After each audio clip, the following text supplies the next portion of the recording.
Welcome to Weaver's Beyond the Numbers Real Estate Podcast. I'm Rob Nowak, real estate industry tax partner with Weaver, and I'm joined as always by my partner and collaborator, Howard Altshuler, Weaver's partner in charge of real estate services. Howard, it's been a little while. How are you doing today? Doing really good. How about yourself? Wonderful. If I was any better, there'd be two of me. This podcast is intended for informational and entertainment purposes, if you can't tell. Nothing said here constitutes professional advice. If you have a question, call Weaver for help. You can go to weaver.com to find all of our content, white papers, live casts, and more. That's weaver.com. Our guest today, Howard, is Scott Winkler. Scott's a senior manager in Weaver's investment fund practice and obviously brings not only more knowledge, but more hair to the table than we typically see. Thank you.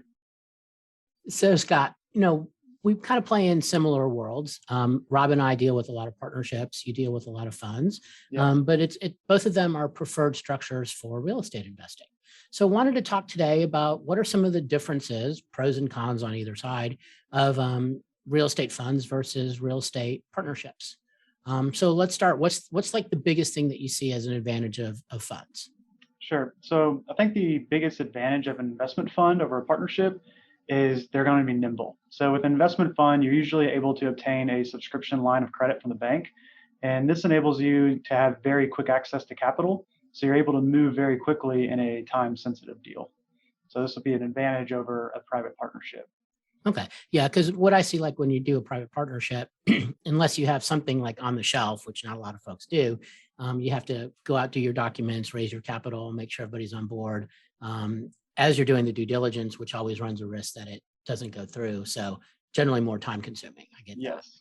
And perhaps that might explain, Howard, why we were talking today about the proliferation of real estate funds that we tend to see, right? We know that deal flow is a little constricted right now. Good deals are sometimes hard to come by. Mm-hmm. I think if you have a fund structure in place, it just enables you to move on that deal significantly faster, as you said, than that single asset type of an investment.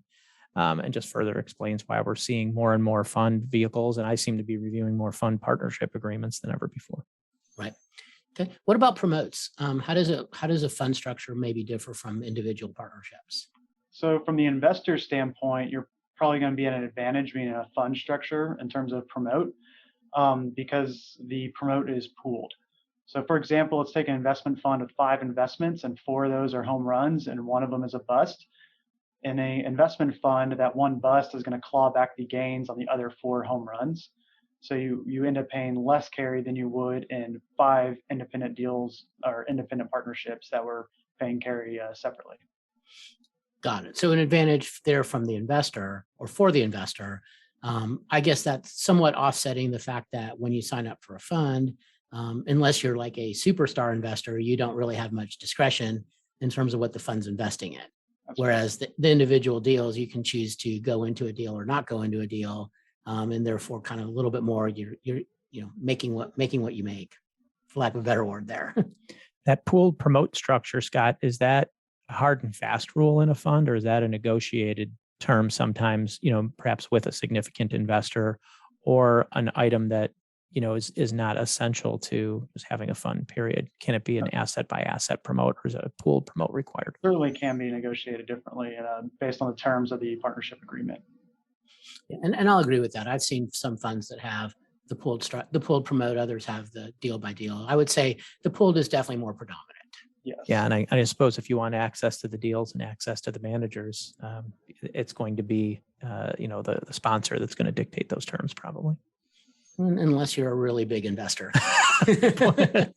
Like you speak from experience as one of those big investors. Yeah, right. So, I know we were talking about this before too. What happens to, on a deal by deal basis, if you don't do a deal, kind of a no harm, no foul. But what happens in a fund when you're getting near the end of the investment period and you've got a lot of unplaced capital? What happens then? Scott, do you mind if I take this one? Please do. So, I've seen clients struggle with this where they're toward the end of the life of the fund and they still have unplaced capital. I think you risk getting sideways with some investors who had committed capital to the fund, had reserved that capital in some sort of a liquid form, and had foregone another deal they could have entered into or another fund investment they could have made, reserving that commitment to the fund in question. So if that fund is not able to place those dollars, I think you risk upsetting an investor, specifically if they're a significant investor, a family office or an institution. And do they come back into your next fund? Perhaps you create some bad will. I mean, what do you think, Howard? I agree with you 100%. I always hear, wow, we raised our fund and we got more than we expected, and now what?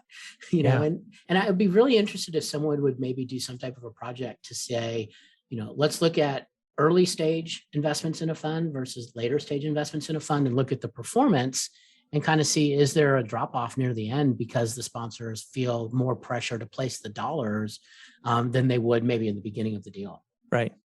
So what about, from a tax standpoint, is there any significant differences? I mean, a fund is a partnership. So, I love it when you ask tax questions, because this is my time to shine. So we'll make this our parting comment, because we're going to be running out of time here as well. The Tax Reform Act of 2017, known as the Tax Cuts and Jobs Act, significantly changed the way investment expenses are deductible by individual taxpayers. So I think funds are still struggling with how to structure fees appropriately so that they can be built into a deal and amortizable, capitalized and amortizable, like acquisition fees and things like that, versus asset management fees, which are investment in nature and not deductible. I think the jury is still out a little bit as to how funds continue to respond to that and get very creative in their fee structure. But I know that it's something that's very much on the minds of many fund managers, and it's something that we spend a lot of time from a thought leadership perspective talking about. So basically putting that in non-tax language, what you're saying is taking the fees that the investors are paying and make it more tax advantageous for them than otherwise, but still not really having a big impact on the sponsor. Absolutely. Okay. Got it. And that's going to be our show for today. Scott, thanks for being our guest. As always, we've got the official Weaver podcast sticker going out to you. Everyone else, you can visit weaver.com to download this episode. Also find us on Spotify and iTunes. We appreciate everybody tuning in every week to listen to the show and what our guests have to say. Please like and follow us on LinkedIn. And for more thought leadership podcasts and live casts, go to weaver.com. That's weaver.com. Thanks. Thank you.